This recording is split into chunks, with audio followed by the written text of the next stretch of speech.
राधे राधे दोस्तों। तो आज हम बात करने वाले हैं मौनी अमावस्या के बारे में। मौनी अमावस्या की कथा आज मैं आप लोगों के सामने प्रस्तुत करूंगी। माघ महीने की अमावस्या को मौनी अमावस्या या फिर माघी अमावस्या के नाम से भी जाना जाता है। इस दिन मौन व्रत का पालन किया जाता है, इसलिए ही इसे मौनी अमावस्या कहते हैं। वैसे तो साल में कुल 12 अमावस्या पड़ती हैं, लेकिन सभी में मौनी अमावस्या का अपना विशेष महत्व माना जाता है। आइए अब सुनते हैं मौनी अमावस्या की व्रत कथा।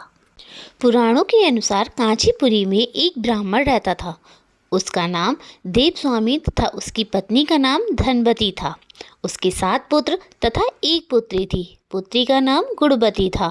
ब्राह्मण ने 7 पुत्रों को विवाह करके बेटी के लिए वर खोजने अपने सबसे बड़े पुत्र को भेजा।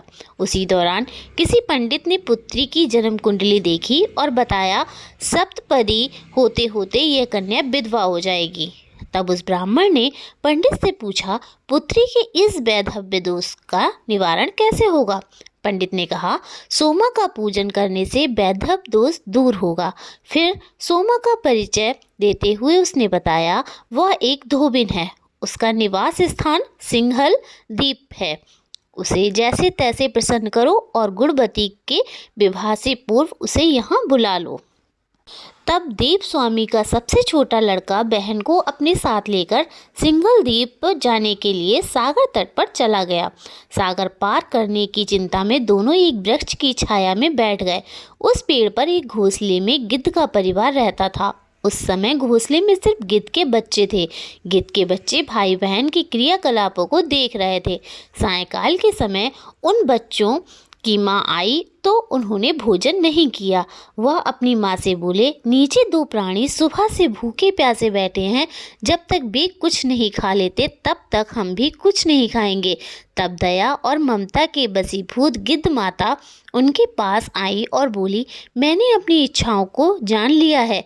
इस वन में जो भी फल फूल कंदमूल मिलेगा मैं ले आती हूँ। आप भोजन कर लीजिए। मैं प्रातः काल आपको सागर पार कराकर सिंघल द्वीप की सीमा के पास पहुंचा दूंगी। और वे दोनों भाई बहन माता की सहायता से सोमा के यहाँ जा पहुँचे। वे नित्य प्रातः उठकर सोमा का घर झाड़कर लीप देते थे। एक दिन सोमा ने अपनी बहुओं से पूछा, हमारे घर कौन वो हारता है, कौन लीपता पोतता है?